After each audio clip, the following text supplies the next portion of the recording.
आप देख रहे हैं योर मनी, पर्सनल फाइनेंस से जुड़ा हमारा खास शो जो हम लाते हैं ताकि आपकी मदद कर सके। कब कहां कैसे शुरुआत करनी है, कैसे अपने गोल्स को हासिल कर सकते हैं, सही स्ट्रैटेजी क्या होनी चाहिए अपने फाइनेंसेस को प्लान करने के लिए, सब बातें योर मनी आपको सिखाता है। आप आ सकते हैं योर मनी में, अपने सवाल हमसे पूछ सकते हैं। आप ईमेल के थ्रू, सोशल मीडिया प्लेटफॉर्म्स के थ्रू कनेक्ट कर सकते हैं। सबसे पहले हमारा व्हाट्सएप नंबर नोट कर लीजिए 7045220000। इसके अलावा yourmoney@nw18.com हमारी ईमेल आईडी है। फेसबुक, ट्विटर पर आप ये शो लाइव साथ ही अपने क्वेश्चंस भी पोस्ट कर सकते हैं #AskAwaz योर मनी लिखकर। हमारे साथ आज रुंगटा सिक्योरिटीज के CFP हर्षवर्धन रुंगटा मौजूद है। मिस्टर रुंगटा नमस्कार, स्वागत है आपका। और क्वेरीज लेने से पहले आज हम बात करेंगे कि जो आमतौर पे जब हम पोर्टफोलियो पर हमारे व्यूअर्स को राय देते हैं तो काफी बार रिडीम करने का सजेशन भी देते हैं और किसी भी पर्टिकुलर स्कीम को स्विच करने की भी सलाह देते हैं। वो स्कीम्स रिकमेंड करते हैं जो बेटर परफॉर्म कर रही होती है। लेकिन एग्जैक्टली म्यूचुअल फंड रिडीमिंग या स्विचिंग होती क्या है, कैसे कर सकते हैं, इसके बारे में थोड़ा सा व्यूअर्स को समझाते हैं। तो मिस्टर रुंगटा बताइए, म्यूचुअल फंड्स में स्विच जब हम करते हैं या जब रिडीम करते हैं, दोनों में क्या डिफरेंस है, क्या प्रोसेस है, समझाइए। तो दीपाली, ये एक प्रोसीजरल इश्यूज है कि भाई आप जब स्विच करते हैं, विच मीन आपका इन्वेस्टमेंट एक XYZ म्यूचुअल फंड है, उसकी कोई भी एक स्कीम में है। अब आप स्विच करते हैं मतलब आपको उसी फंड हाउस की वो स्कीम में से आप सेम फंड हाउस की दूसरी स्कीम में अपने पैसे शिफ्ट करना चाहते हैं। कोई भी कारण हो सकता है, आपका STP होगा या आप एक पहली वाली स्कीम से खुश नहीं होंगे, जो भी कारण है, स्विच जब आप करते हैं आपका पैसा एक म्यूचुअल फंड की स्कीम में से उसी म्यूचुअल फंड की दूसरी स्कीम में पैसा ट्रांसफर हो जाता है और ये पैसा आपके बैंक अकाउंट में आता नहीं है, ये इंटरनली उन दोनों स्कीम्स में ही स्विच हो जाता है, ट्रांसफर हो जाता है between scheme A and scheme B. जब आप रिडीम करते हैं, रिडेम्पशन का मतलब ये है कि आप अपने यूनिट्स बेचे हैं और वो सेल प्रोसीड, जब आपने यूनिट्स रिडीम कर ली, वो सारे सेल प्रोसीड आपके बैंक में आपको पैसा क्रेडिट आ जाएगा।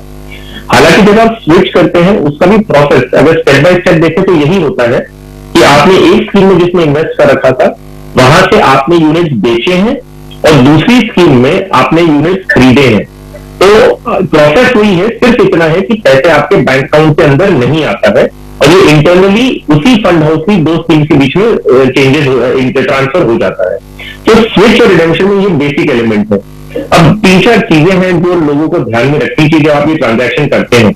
जैसे मैंने कहा कि आप जब अगर स्विच कर रहे हैं, रिडीम कर रहे हैं, आप अपने पैसे, अपने यूनिट्स बेच रहे हैं, तो इन दोनों सिचुएशंस में आपके ऊपर अगर एग्जिट लोड लगता है, जो स्कीम में आपने इन्वेस्ट कर रखा है वहां पे अगर मिनिमम होल्डिंग पीरियड है और वो आपने पूरा नहीं किया है तो आपको एग्जिट लोड लगेगा। अगर आपका कोई भी टैक्स इंप्लीकेशन है, short term, long term, capital gains या कैपिटल लॉस, जो भी आपका टैक्स इंप्लीकेशन है वो भी आपके लागू होगा। आप अगर रिडेम्पशन कर रहे हैं सिर्फ पास्ट परफॉर्मेंस को देखते हुए या कोई ऐसा देखते हुए कि मुझे रिटर्न अच्छा नहीं मिल रहा है उसके लिए मैं स्विच कर रहा हूं, तो ये टाइम पे आपको थोड़ा सा अपने गोल से फोकस करना होगा, टाइम होराइजन ध्यान में रखना होगा और सिर्फ परफॉर्मेंस देखते हुए आपको स्विच नहीं करना है क्योंकि फंड के साइकिल अलग अलग होते हैं। तो ये चीज आपको ध्यान रखनी होगी। एक पॉइंट और आपको जो ध्यान में रखना है वो ये है कि जब आप जब स्विच करते हैं तो आपको जो NAV मिलेगी वो आपको NAV मिलेगी उस स्कीम की जैसे, तो पहले आपकी जो सेल की NAV है वो है आज की। मान लीजिए आपने 3 दिन से पहले आपने स्विच का रिक्वेस्ट दे दिया, तो जो यूनिट रिडीम होगी वो आज की NAV पे होगी। और मान लीजिए T+1 का साइकिल है, जो रिडेम्पशन, अब मान लीजिए इसका पैसा आपको T+1 में आना था, तो जो अगली स्कीम में जिसमें आपका पैसा ट्रांसफर होगा वो अगले दिन की NAV आपको मिलेगी। तो ये 3-4 चीजों का अगर आप ध्यान रखें तो आपको स्विच और रिडेम्पशन का जो टैक्स इंप्लीकेशन, एग्जिट लोड, कौन सी NAV मिलेगी, इस पे आपको पूरी तरह से आपको जानकारी प्राप्त करके ही फिर आप एग्जीक्यूशन करेंगे, नहीं तो इसका इम्पैक्ट आपको बाद में आ सकता है। अच्छा, एक चीज और मिस्टर रुंगटा, आपने हालांकि बताया डेट, इक्विटी और तमाम बातें, ELSS स्कीम्स में भी क्योंकि 3 साल का लॉक इन पीरियड होता है, तो वहां पर क्या नॉर्म्स हैं जब स्विचिंग की बात की जाती है या रिडेम्पशन की बात की जाती है? दूसरा, टैक्स इम्प्लीकेशंस, इक्विटी, डेट या ELSS तीनों कैटेगरीज में क्या अलग अलग है? जी हाँ, तो बताइए, अगर आप ELSS में इन्वेस्टेड हैं तो जब तक लॉक इन पीरियड है, आपका 3 साल का जो लॉक इन है, आप उन यूनिट्स को ना ही स्विच कर सकते हैं ना ही उन्हें रिडीम कर सकते हैं। तो स्विचिंग आपको ELSS में अगर लॉक इन पीरियड खत्म हो गया उतने ही यूनिट्स पे आप उनका स्विच या रिडेम्पशन कर सकते हैं।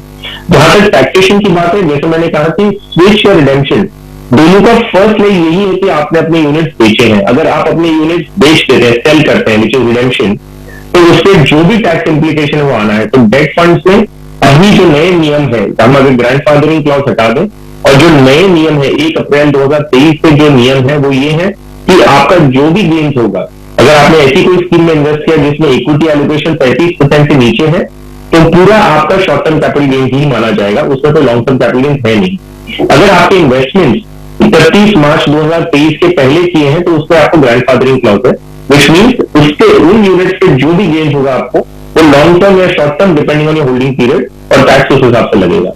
तो और यूएलएसएस में जैसे मैंने कहा इट्स एन इक्विटी स्कीम, तो आपका जो भी टैक्सेशन है वो इक्विटी स्कीम के हिसाब से लगेगा, which is short term capital gain 1 साल के नीचे अगर आपने होल्ड किया है तो 15% है और 1 साल के ऊपर किया है तो 10% है, लेकिन लॉन्ग टर्म कैपिटल गेन्स में आपको फर्स्ट 1 लाख तक एक्सेम्प्टेड है। तो ये आपके रहेंगे टैक्स इंपैक्ट ऑन स्विचिंग और रिडेम्पशन ऑफ इक्विटी और डेट स्कीम्स।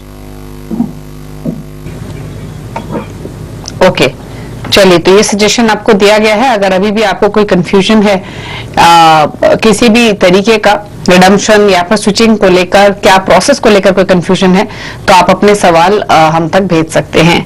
चलिए, अब फटाफट से क्वेश्चंस को लेते हैं। सुनील जिंदल हमारे साथ मौजूद हैं। सुनील जी नमस्कार, बताइए क्या सवाल है। नमस्कार मैम। मैम मेरी क्वेरी ये थी।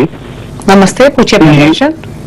मैंने ना 2 साल पहले एक इसमें एसबीआई के जो शॉर्ट टर्म म्यूचुअल फंड है ना उसमें इन्वेस्ट किया था, 12 लाख रुपीज मैंने इन्वेस्ट किए थे, लेकिन उसका ना सिर्फ मैं 1 लाख रुपया 2 साल में प्रॉफिट कमा पाया हूँ। तो मेरे ख्याल say that is almost interest of saving bank account. तो मेरा सर मैम इसमें ये क्वेश्चन ये है कि क्या मैं अभी स्विच करूं तो किस स्कीम में करूं ताकि मैं थोड़ा सा इसे बढ़ा सकूं, और मैं थोड़ी सी इन्वेस्टमेंट मेरी मैं रिस्क फ्री रखनी चाहता हूं। ओके, तो अभी आप कितना इन्वेस्ट करना चाहते हैं? मैम मैं जो ये मेरे पैसे हैं ये मैं सारे इन्वेस्ट करना चाहता हूं। ओके, जो आपने basically SBI short term debt fund से जो निकाले हैं, करेक्ट? इसमें निकाले नहीं अभी, पड़े हैं इसमें, लेकिन मैं निकाल लूंगा अगर मेरे को कोई बेटर स्कीम बताएंगे। अच्छा, ठीक है। तो मिस्टर रुंगटा, आपने सवाल सुना, इनका क्या सजेशन रहेगा इनके लिए? फिलहाल इन्होंने SBI short term debt fund में पैसे डाले हुए हैं, लेकिन ये उसकी परफॉर्मेंस से डेफिनेटली खुश नहीं है, तो उससे निकाल सकते हैं और जानना चाहते हैं कहाँ इन्वेस्ट करें जहां बेटर रिटर्न्स कमा सके। जी हाँ सुनील जी, आपका जो कंसर्न है बहुत ही वैलिड है कि लास्ट 2 साल में आपको अपने डेट स्कीम्स में रिटर्न जो मिला है वो सेविंग्स बैंक अकाउंट के आसपास मिला, तो आपका जो रिटर्न है वो करीबन 4% के आसपास सालाना। तो ये होता क्यों है? क्योंकि इंटरेस्ट डेट फंड्स में कोई भी रिटर्न जो आपको मिलेगा उसमें एक ऑफकोर्स जो कूपन रेट से पेमेंट आ रहा है वो है, और दूसरा अगर मार्केट में इकोनॉमी में रादर इंटरेस्ट रेट में मूवमेंट होते हैं उसका इम्पैक्ट आपके डेट फंड के रिटर्न पे आता है। तो हमने पिछले 2 साल में देखा कि इंटरेस्ट रेट मार्केट इकोनॉमी में बढ़ते गए हैं, तो जब इंटरेस्ट रेट बढ़ता है डेट म्यूचुअल फंड पे एक नेगेटिव इम्पैक्ट आता है, उन पर असर उल्टा आता है, जैसे इनवर्स रिलेशनशिप कि अगर इंटरेस्ट रेट बढ़ेगा तो आपके डेट म्यूचुअल फंड में से जो रिटर्न है वो आपको घटते हुए दिखेंगे। अगर इंटरेस्ट रेट घटता होगा तो आपको डेट म्यूचुअल फंड में बहुत अच्छे रिटर्न मिलने की उम्मीद बनती है। आपने अपने क्वेरी में ये भी कहा था कि आप ये म्यूचुअल फंड समझते नहीं है, तो इस चीज को ध्यान में रखते हुए मैं आपको सुझाव दूंगा कि आप म्यूचुअल फंड में ना लगाएं। आप ऑलरेडी 57 ईयर्स के हैं और अगर आप ये डेट फंड की फंक्शनिंग नहीं समझते हैं तो ये हमेशा आपके मन में डाउट रहता रहेगा कि आप क्या जो कर रहे हैं वो सही है कि नहीं, और आप शायद उस चीज से परेशान रहेंगे। तो मेरा सुझाव है कि आप अभी आपके पास एक मौका है कि आप फिक्स डिपॉजिट जैसी कोई स्कीम्स में लगा दें पैसे। क्यों? क्योंकि इंटरेस्ट रेट पीक पे है या हाई है, तो आपको ब्याज दरें भी जो फिक्स डिपॉजिट पे या पोस्ट ऑफिस की सेविंग्स डिपॉजिट में मिल रही है वो 7.5-8% के आसपास है। तो आप अभी उस फिक्स डिपॉजिट पे अगर पैसे लगाते हैं तो आपका रिटर्न जो है फिक्स हो जाएगा, आपको पता होगा कितना मिलना है, तो इंटरेस्ट रेट के मूवमेंट से आपको परेशानी नहीं होगी। तो मेरा सुझाव होगा कि आप अभी फिक्स डिपॉजिट ले लें, अच्छी सी बैंक ढूंढें या कोई पोस्ट ऑफिस के डिपॉजिट से आप अपने पैसे लगा लें, और उसमें आप क्वार्टरली इंटरेस्ट ईयरली जैसे आपको चाहिए कंपाउंड आपको क्यूमुलेटिव ऑप्शन चाहिए वो आप ऑप्शन चूज कर सकते हैं। ओके, अगले कॉलर से बातचीत करते हैं और सवाल पूछने के लिए हमारे साथ प्रशांत चौहान हैं पुणे से। प्रशांत जी नमस्कार, बताइए क्या सवाल है आपका? जी नमस्ते दीपाली जी, नमस्ते। प्रशांत चौहान बात कर रहा हूँ पुणे से। मेरा दो SIP है, एक SBI focus fund direct growth, उसमें मेरा 10,000 का SIP है, और दूसरा है AB steel India GenNext growth direct, उसमें मेरा 10,000 का एसआईपी है। तो मुझे पूछना था कि और 2 साल में कंटिन्यू कर सकता हूँ, मतलब प्रेजेंट है मैं 58, तो मतलब 60 कम्प्लीट होने के बाद तो मेरा 50 लाख तक हो जाएगा क्या, ऐसा मेरा पूछना है। ठीक है, पूछ लेते हैं क्या सजेशन रहेगा। तो इनके फिलहाल जो एसआईपी चल रही है वो 25,000 के आसपास की है, पोर्टफोलियो की वैल्यू 40 लाख है और 2 साल में 50 लाख का ये टारगेट लेके चल रहे हैं। अब पता कर लेते हैं कि क्या कैसा है पोर्टफोलियो, इस पोर्टफोलियो से क्या वो हासिल कर सकेंगे। एसबीआई फोकस्ड इक्विटी है इनके पास 15,000 रुपए महीना और आदित्य बिरला का इंडिया जेनेक्स फंड है। क्या सजेशन रहेगा आपका? वेल प्रशांत जी, देखिए आपके जो 7 साल से आप इन्वेस्ट करते आ रहे हैं, तो लॉन्ग टर्म परफॉर्मेंस अगर इन दोनों स्कीम्स का मैं देखूं तो ठीक है, इसमें कोई बदलाव उस लिहाज से करने की जरूरत नहीं है। अब मेरा सिर्फ एक ऑब्जर्वेशन है कि आपने कहा कि 2 साल बाद 2025 में आपका रिटायरमेंट है और उस समय आपको इन पैसों की जरूरत है। तो देखिए जनरली जो हाइजीन फैक्टर्स होते हैं ना आपके रिटायरमेंट या कोई भी गोल्स जब हमारे पास में आते हैं, हमें सजेस्ट करते हैं कि आप उससे 2 या 3 साल पहले से आप इक्विटी में से निकलने लगे और डेट में अपने आप को थोड़ा थोड़ा फंड ट्रांसफर करते रहे। इसका कारण ये होता है कि जब मान लीजिए 2025 में आपका रिटायरमेंट होगा और आपके पैसे सारे अगर इक्विटी में लगे हुए और उस समय ही कोविड जैसा कोई सिचुएशन हो गया या कोई बड़ी क्राइसिस आ गई और मार्केट बहुत तेजी से गिरता है और बहुत शार्प करेक्शन होता है, तो आपका रिटायरमेंट के टाइम पे जो इकट्ठा पैसा है वो उससे पूरे पे आपको लास्ट मोमेंट वॉलेटिलिटी की वजह से आपको लॉस होने लग जाएगा। तो जनरली ये माना जाता है कि आपको पहले से ही जब आपके लक्ष्य पूरे होना है, मान लीजिए 2025 में आपका लक्ष्य पूरा होना है, तो आप क्या करेंगे कि 2 साल पहले से आप धीरे धीरे इक्विटी में से निकल के डेट में जाने लग जाएंगे ताकि लास्ट मोमेंट वॉलेटिलिटी से आपके पूरे कॉर्पस को इम्पैक्ट नहीं आए। अब ये एक थ्योरी है और दूसरी थ्योरी कई लोग ये भी मानते हैं कि मुझे I have the risk appetite, मेरे पास रिस्क लेने की कैपेसिटी है, दूसरी रिटायरमेंट में मुझे पूरे पैसे एक साथ नहीं चाहिए तो मैं होल्ड कर सकता हूँ इवन बियॉन्ड रिटायरमेंट। तो ये डिपेंड करेगा कि आप कौन सी स्ट्रैटेजी अपनाते हैं। तो आप अपने आप से डिसाइड करिए कि आपको अभी मूव करना है डेट में कि आपको इक्विटी में ही बने रहना टिल दी एंड, और उस हिसाब से आप ये डिसीजन ज्यादा बेटर ले पाएंगे। और आप डायरेक्ट प्लान इन्वेस्टर हैं तो मैं समझ रहा हूं कि आप इन चीजों को बारीकी को समझेंगे और कोई एक्शन ले पाएंगे। अगर आपको कोई सलाह चाहिए तो किसी प्रोफेशनल से आप मिल के स्पेसिफिकली डिस्कस कर सकते हैं कि आपको किस तरह की स्ट्रैटेजी अपनानी चाहिए। अगर आप यही स्ट्रैटेजी अपना रहे हैं कि इक्विटी में बने रहना है तो इन 2 स्कीम्स को आप डेफिनेटली 2 साल और कंटिन्यू कर सकते हैं। ओके, चलिए अगला सवाल ले लेते हैं। प्रतिभा ने हमें भेजा है दिल्ली से ईमेल के थ्रू, और जो इनका सवाल है वो है कि 30,000 की इनकी फिलहाल एसआईपी चल रही है और 16 लाख इनके पोर्टफोलियो की वैल्यू है, जिसमें इन्होंने लमसम इन्वेस्टमेंट भी की हुई है और जो लमसम इन्वेस्टमेंट की हुई है वो लगभग 3 लाख के आसपास की है। 12 साल में 1.5 करोड़ का इनका टारगेट है। रही बात इनके पोर्टफोलियो की, तो इनके पास HDFC focus 30, Parag Parikh tax saver, Kotak small cap और साथ ही इनके पास SBI small cap, Edelweiss mid cap और SBI कॉन्ट्रा फंड है। जानना चाहती हैं पोर्टफोलियो कैसा है, साथ ही जो लमसम इन्वेस्टमेंट की हुई है वो कोटक इक्विटी अपॉर्चुनिटीज और DSP टैक्स सेवर में है। बताइए क्या सजेशन उनके लिए। सुबह दिवाली जो इनका कॉर्पस रिक्वायरमेंट है कि 10 से 12 साल बाद उन्हें करीबन 1.5 करोड़ रुपए चाहिए, तो मेरे अनुमान में कि अगर इन्हें 14% आसपास का रिटर्न अगले 10-12 साल में मिलता है तो इनका कॉर्पस जो इकट्ठा करने का जो उम्मीद है वो उनकी वो पूरा हो जाएगा। तो 1.5 करोड़ रुपए ये इकट्ठा कर पाएंगे। अब इनके पोर्टफोलियो पे आते हैं तो सारी स्कीम्स अपने आप में कोई दिक्कत नहीं है, ऐसा कोई भी कारण कंपल्सिव रीजन नहीं लगता कि भाई इनमें से चेंजेस करने की जरूरत है। सिर्फ एक ऑब्जर्वेशन पूरे पोर्टफोलियो के एज एन होल दूंगा कि ये बहुत ही अग्रेसिव पोर्टफोलियो, अगर आप देखें तो इसमें मिड एंड स्मॉल कैप्स का एलोकेशन बहुत ज्यादा है।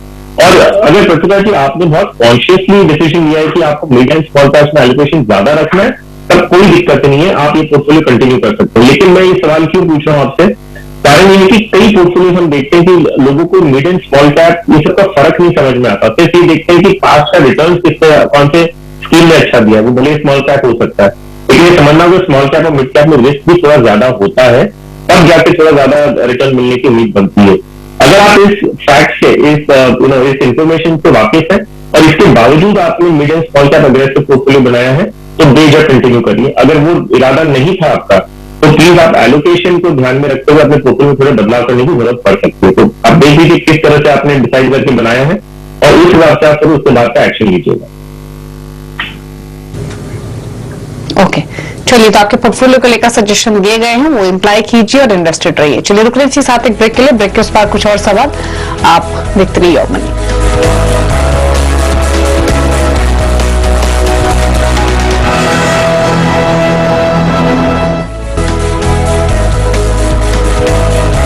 आप देख रहे हैं योर मनी, हमारे साथ हर्षिंदर रुंगटा मौजूद है आपकी क्वेरीज को आंसर करने के लिए। अब कुछ और सवाल ले लेते हैं। ईमेल के थ्रू एक रौनक ने सवाल भेजा है हैदराबाद से, और सवाल है इनका, इनके पोर्टफोलियो को लेकर फिलहाल 15,000 की SIP ये कर रहे हैं और 1 लाख इनके पोर्टफोलियो की वैल्यू है। 15 इयर्स में 1 करोड़ का टारगेट लेकर चल रहे हैं। फंड्स काफी सारे हैं इनके पोर्टफोलियो में, और अगर फंड्स देखें तो इन्होंने लिया हुआ है Tata digital India fund 3,000 per month, axis mid cap में 1,000 per month, SBI small cap में 250 पर मंथ, साथ ही एक्सिस स्मॉल कैप में 500 per month, Canara Robeco small cap और साथ ही Motilal Oswal mid cap fund में और Nippon India small cap fund में भी 2,000 डाल रहे हैं, और finally Parag Parikh flexi cap fund में 3,000 पर मंथ है। तो बताइए इनका पोर्टफोलियो आपको कैसा लगा, प्लस 1 करोड़ के इनके टारगेट्स पर आपके सजेशंस। खाली देखिए, बहुत सारी स्कीम्स है इनके पोर्टफोलियो में। इसमें सिर्फ 15,000 रुपए महीने के लिए आपको 8 स्कीम्स अपने पोर्टफोलियो में लेने की कोई जरूरत नहीं है। तो एक बार पोर्टफोलियो में थोड़ा सा ट्रेन कर देता हूँ, और मैं उन्हीं स्कीम्स को पिक कर रहा हूँ जो इनके पोर्टफोलियो में ऑलरेडी है। इन्हें कोई नया फोलियो नहीं खुला है, सिर्फ अपने इन्वेस्टमेंट को कंसोलिडेट कर देना है। तो पराग पारिक फ्लेक्सी कैप में चाहे 3,000 अभी कर रहे हैं, उसमें 5,000 करेंगे। Motilal Oswal mid cap fund में 5,000 और SBI स्मॉल कैप में 5,000। तो सिर्फ 3 स्कीम इनके पास रह जाएगी और पूरी 15,000 इनकी महीने की SIP हो जाएगी। बाकी सब स्कीम्स में आप अपनी SIP बंद करें और पूरे पोर्टफोलियो को आप कंसोलिडेट करके इन 3 स्कीम में रख लीजिए। आपको मार्केट का भी एक्सपोजर मिल जाएगा और डाइवर्सिफिकेशन हो जाएगा। तो इसका टारगेट है कि 15 साल बाद इन्हें 1 करोड़ रुपए करीबन चाहिए। तो अगर हम 14% का रिटर्न अगर अनुमान लगाएं तो इनका टारगेट से बहुत करीबी आ जाएंगे, तो वो मुझे ज्यादा दिक्कत नहीं लगती। ओके, तो इनके पोर्टफोलियो पर एक जो सलाह दी गई है वो ये कि आप अपने पोर्टफोलियो में थोड़े से चेंजेस कर सकते हैं। बहुत ज्यादा आपको पोर्टफोलियो क्लटर्ड करने की जरूरत नहीं है। आप 3 ही फंड्स रखिए अपने पोर्टफोलियो में, Parag Parikh flexi cap, Motilal Oswal mid cap और SBI स्मॉल कैप, और तीनों में आप 5-5 हजार रुपए डाल सकते हैं। और रही बात इस पोर्टफोलियो से 15 इयर्स में 1 करोड़ के आसपास का लक्ष्य हासिल कर सकेंगे। तो आप इन्वेस्टेड रहिए, ये आपके लिए सजेशन है आपके इस पोर्टफोलियो को लेकर। चलिए, इसके अलावा अपने मॉनिटर तो करना जरूरी है ही, तो आप अपने पोर्टफोलियो को थोड़ा सा क्रिस्प कर सकते हैं, ये सजेशन है। एक सवाल लेंगे, गौरी शंकर का सवाल है, 38 साल इनकी उम्र है, ये 15 इयर्स में 2 करोड़ का टारगेट लेके चल रहे हैं और 3 लाख का, इनफैक्ट 15 इयर्स में 3 लाख का टारगेट है। जानना चाहते हैं किस फंड में कितना इन्वेस्ट करें और 15 इयर्स के होराइजन से कैसा पोर्टफोलियो बनाएं, या फिर कितनी EMI इनको लगेगी अगर ये पोर्टफोलियो क्रिएट करते हैं। तो बताइए क्या सजेशन इनके लिए। तो दीपाली देखिए, 3 लाख रुपए आपको अगर 15 साल में इकट्ठा करने हैं, तो आप अगर महीने की 500 या 600 रुपए की भी अगर SIP करेंगे तो आपका लक्ष्य पूरा हो जाएगा। तो ये एक हर एक इन्वेस्टर के लिए मैं कह रहा हूँ जो जिन्होंने अभी तक शुरुआत नहीं की और चाहते हैं कि मैं इक्विटी मार्केट कैसे फंक्शन करता है, SIP क्या होता है, म्यूचुअल फंड क्या होता है, अगर वो समझने की भी कोशिश करना चाहें तो ये बहुत अच्छा तरीका है कि छोटी रकम से आप शुरू करें ताकि आपको एक ऑन हैंड एक्सपीरियंस मिल जाए। तो इनके लिए मैं एक स्कीम दे दूं, large and mid cap index fund.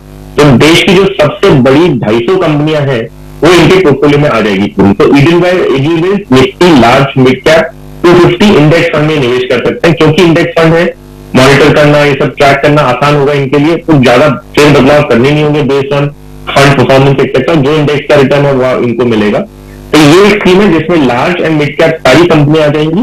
तो ये लॉन्ग टर्म के लिए 500 या 600 रुपए से अगर शुरू करते हैं तो इनका लक्ष्य पूरा हो जाएगा। ओके, चलिए, तो ये सजेशन आपको दिया गया है। और रही बात आपके लिए सजेशंस की, तो जैसे आपको बताया गया, आप 15 साल में 3 लाख का क्योंकि सिर्फ कॉर्पस लेना चाहते हैं, तो एक बहुत अग्रेसिव टारगेट नहीं है। आप सिर्फ 600 रुपए की भी SIP करेंगे तो अपने लक्ष्य को हासिल कर सकेंगे। रही बात आपके लिए, तो आप एक ही फंड ऑप्ट कर लीजिए, एडलवाइज का Nifty large mid cap 250 index fund, और इन्वेस्टेड रहिए। चलिए, तो ये तो बात हुई क्वेरीज की। अब पूछ लेते हैं मिस्टर रुंगटा के चॉइसेस, कौन से फंड्स उन्होंने चुने हैं और किन फंड्स के साथ आप पोर्टफोलियो क्रिएट कर सकते हैं अगर बिगनर है। तो बताइए मिस्टर रुंगटा, आपकी चॉइसेस क्या हैं? वेल दीपाली, मैंने 4 फंड अलग अलग कैटेगरी के देखे हैं। एक है Tata multi asset opportunity fund. इसका प्रोसेस है कि इसमें आपको इक्विटी, डेट, कमोडिटीज ऐसे सबका एक्सपोजर एक ही फंड में मिल जाएगा। तो आपको हर मार्केट के डिफरेंट सेगमेंट्स के एक्सपोजर मिलता है, रीबैलेंसिंग ऑटोमेटिक हो जाती है। So multi asset opportunity fund Tata का जो स्कीम है वो एक ऑप्शन है। लार्ज कैप इंडेक्स फंड में आपका एक आपके प्रोफाइल में होना जरूरी है। तो ADSL Nifty 50 equal weight index fund, ये इंडेक्स की जो निफ्टी की जो 50 कंपनियां हैं उन सब में 2% एलोकेशन होता है। ये नहीं कि रिलायंस में 10-12% का है, बाकी कोई कंपनियों में 1% तक चला जाता है, नीचे या 0.5% तक जाता है। तो निफ्टी की जो 50 कंपनियां हैं उन सभी कंपनीज में 2% का एलोकेशन जाएगा। तो it's an equal weight index fund. तीसरा पारंपरिक फ्लेक्सी कैप, एक large cap biased value oriented investment fund है जिसमें इंटरनेशनल इक्विटी का भी आपको एक्सपोजर मिल जाएगा। ICICI through multi cap fund, तो मार्केट में आपको large cap, mid cap, small cap सभी सेगमेंट्स में आपको 25% एक्सपोजर मैंडेटरी है। उसके अलावा बाकी का जो 25% एलोकेशन है वो एक इन्वेस्टर, वो फंड मैनेजर अपने डिस्क्रिप्शन पे कहीं भी एलोकेट कर सकते हैं। तो ऐसे इन 4 फंड्स की जो मैं रिकमेंडेशन दे रहा हूँ वो अपने एक इन्वेस्टर समझ लें और पोर्टफोलियो में कैसे अपने जोड़ना है वो उस हिसाब से समझ के अपने पोर्टफोलियो का हिस्सा बना सकते हैं। ओके, चलिए, तो ये 4 फंड्स आपको सजेस्ट किए गए हैं। Tata multi asset opportunities fund, Aditya Birla Nifty 50 equal weight fund, साथ ही आप पारंपरिक फ्लेक्सी कैप और आईसीआईसीआई प्रू मल्टी कैप, इन फंड्स को ऑप्ट करके अपनी इन्वेस्टमेंट्स कर सकते हैं। तो नोट कर लीजिए वो फंड्स और निवेश की शुरुआत कीजिए। चलिए, शुक्रिया मिस्टर रुंगटा शो में आने के लिए और अपनी चॉइसेस बताने के लिए, हमारे व्यूअर्स को, साथ ही क्वेरीज को भी सॉल्व करने के लिए थैंक यू। इसी के साथ एक ब्रेक, योर मनी में इतना ही। नमस्कार। ब्रेक के बाद भी खबरें जारी है CNBC आवाज पर।